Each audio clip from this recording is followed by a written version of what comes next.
Today we're looking at the Kakuka Rampage e-bike. It's a 48 volt, 25 amp hour battery pack. It's a 750 watt motor. It's got front and rear suspension, and it's a cyberpunk style bike. I think you guys can see it on the front, kind of in that silhouette. It should be pretty cool. So let's just get this thing out of the box and see if it's any good.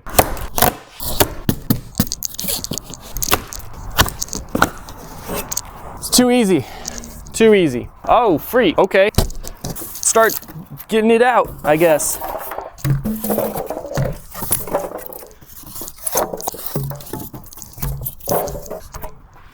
This is some hard work. Oh, it's one of those e-bikes I gotta put together, eh? All right, guess a man's gotta do what a man's gotta do. I could definitely lift this thing out of the box. I work out so much. Ugh.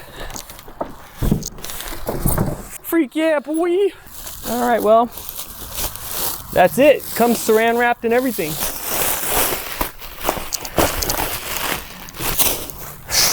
Get a zip tie cutter, shall we? It looks cool though, so far. It definitely looks cool. There is a legendary amount of zip ties on this thing. Wow, freaking 7 zip ties on the wheel alone. All protected though for safe travels.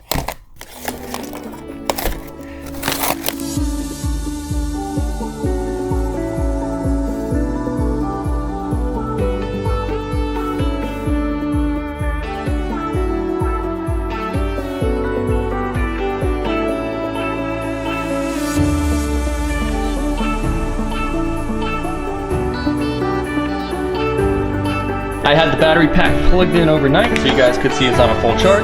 Let's get this thing plugged in. I would imagine it just kind of slides in here like this.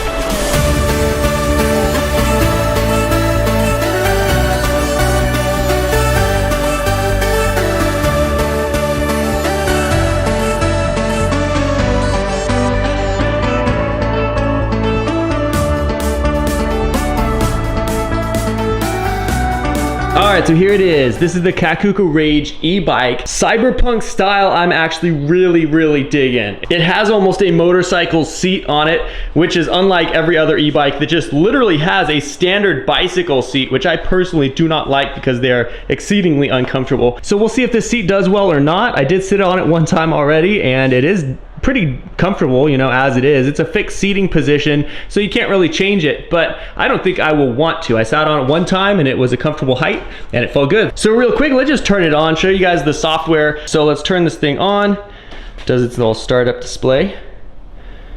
And there you have it. So you can see there are 0.0 miles on the clock. This is a brand new e-bike. And it does have adjustable front suspension as well, which is really nice. It does have front and rear suspension and huge tires, so I expect this ride quality to be pretty dang good and super smooth. But we won't know until we actually get it out to the road, so let's get this thing out to the street and see how it performs. All right, riding the Kakuka Rampage e-bike. This is the very first time I've ridden it.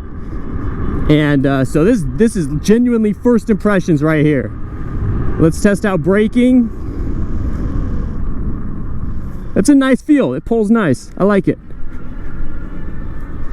Acceleration, I don't know if I'm just not doing something right, but it's not like extremely fast. It does have freaking huge tires, so maybe that's why. But I mean, it doesn't look like it's stopping anytime soon. Let's see how fast we can get this thing. We're going 20 right now and it's climbing easy. 22, 23. We'll definitely have to get a top speed on the street adjacent to us, but we're at 26 miles per hour right now. That feels about right. You guys can see there are 0.4 miles on the odometer. This is legit the first time probably this thing has ever been ridden. So far, the suspension, everything feels super nice. I can see myself, you know, you guys know how I do these reviews. I get so many of these things. Sometimes I sell the ones that I don't really like. I can actually see myself keeping this one as like a personal ride, you know, personal e-bike. It's so smooth. This feels really nice. It almost feels like you're riding a dirt bike. It's, you know, you're sitting pretty high up. The seat is actually shaped like a motorcycle seat. It's not like your, you know, stereotypical crappy e-bike or bicycle seat. It's a legit gel motorcycle feeling seat. So it feels like you're on a dirt bike when you're riding this thing for sure. Definitely will keep up with slow traffic. We're at 28 miles per hour right now. That's freaking impressive. So far, I am very, very impressed with this thing. Let's see how it does going through a leaf blower. Oh, fuck. Woo! It does great going through leaf blowers. How about that? Dang, we're at 29, boys. Let's get some tuck and see if we can hit 30 before we have to brake right now. And oh, we hit it! We hit it! 30 miles per hour. That's awesome, dude. That is freaking awesome. Dude, this is, I mean, acceleration is not crazy, but it tops out very high, you know? So, I mean, that's a fine compromise, in my opinion. I mean, it's fine. It's still quick, though. And it's just a big bike, too. Like, I don't even blame it. And it's so smooth. My goodness. Like, I could legit just ride any freaking where I wanted. No problem. Don't even feel the bumps. That's legit. I am impressed so far. Like, look at this. I could just bounce around on this thing. Freaking stable, no matter what you do to it. Big old tires, big old frame, motorcycle stance. Dude, I'm highly impressed so far. Let's get this thing on a full range test, though. See what kind of actual specs we're getting. We topped out at 30 on that quarter-mile strip right there.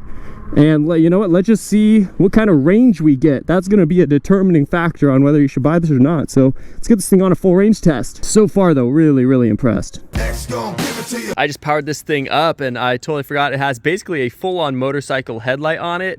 And so this is super nice for riding at night. I don't usually ride things at night to kill the battery, but I'm glad I definitely took this one out at night because it's nice and cool out here and it's got a full motorcycle headlight on it.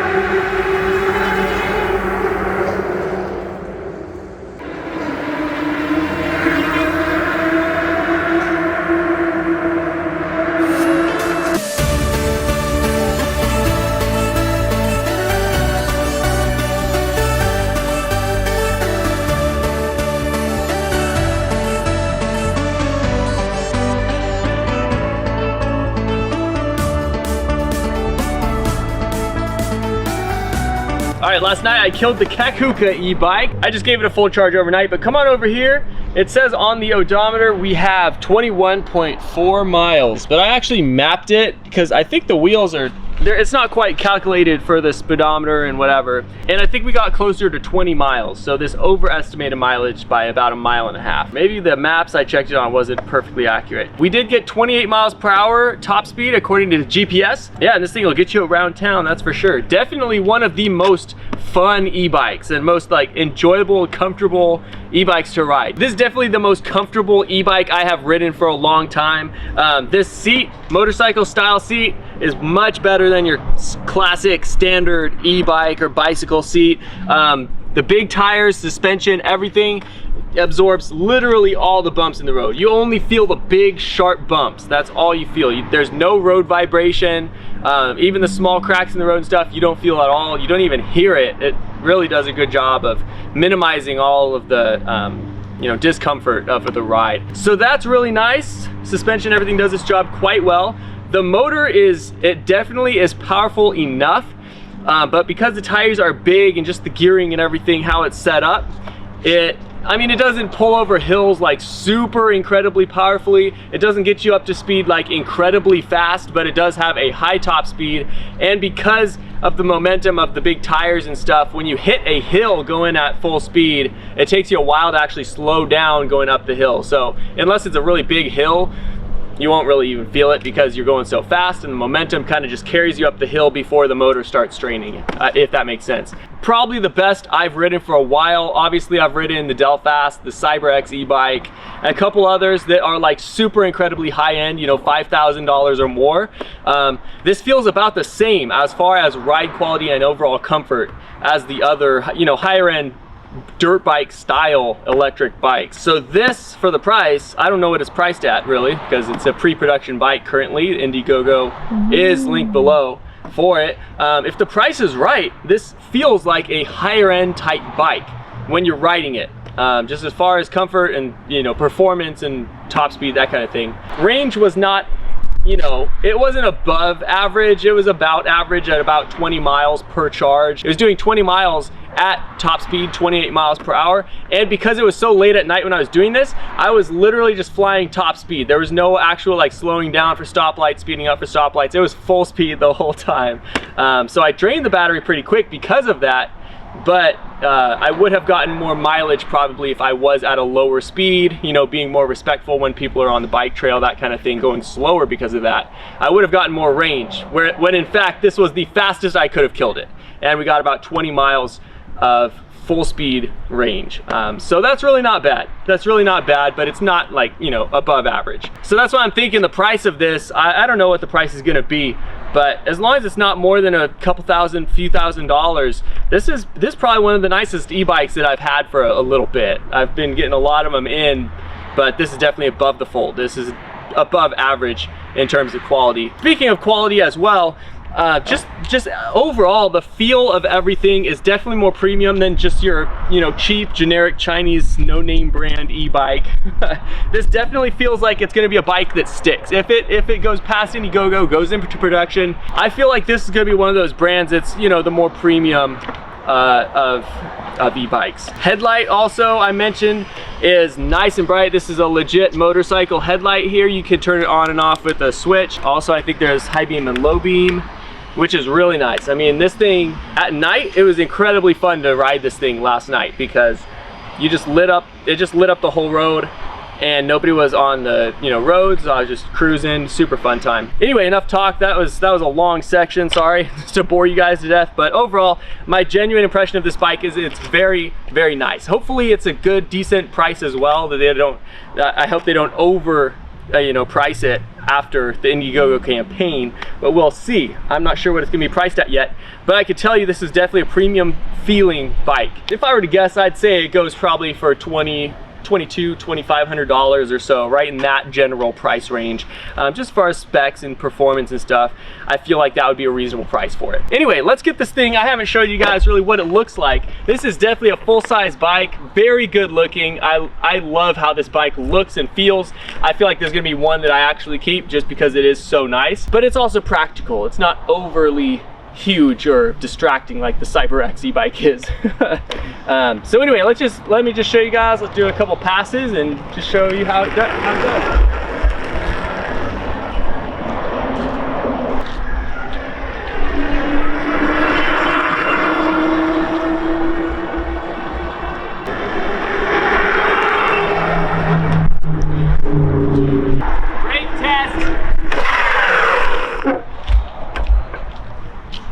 Not bad, actually. That's really not bad. Look, that's probably 10 feet from almost top speed. 10 feet from almost top speed. That's not bad. But yeah, that's pretty much it. This is the Kakuka Rampage e-bike. I am thoroughly impressed. I really love this bike. I really do. There's not a whole lot of complaints I have on this thing. The only complaint I really have is if you back up, because the kickstand's location, it does, you know, it hits the kickstand, the pedal does. Some e-bikes are back here, the kickstand is back here to avoid that problem. It's a small complaint because it does add to the overall design. It looks cleaner if the kickstand is right here as opposed to back here. So I'd rather have appearance and have that minor little complaint, but that is my only complaint for this bike. Everything else I wouldn't change. I mean, the components on it are good, the feel is good, everything about it really is good. It does have an electronic horn as well, super loud. The turn signal switch, it doesn't have turn signals, but it just controls the headlight. It's like an additional headlight control switch. So it's basically a blink switch, but at least they wired it in, you know, at least they weren't too lazy to actually not wire it in. Yeah, besides that, come on over here really quick. I'll show you guys the software. I guess I forgot to do that, but the software is basically your standard e-bike. Turn on the headlight, it dims.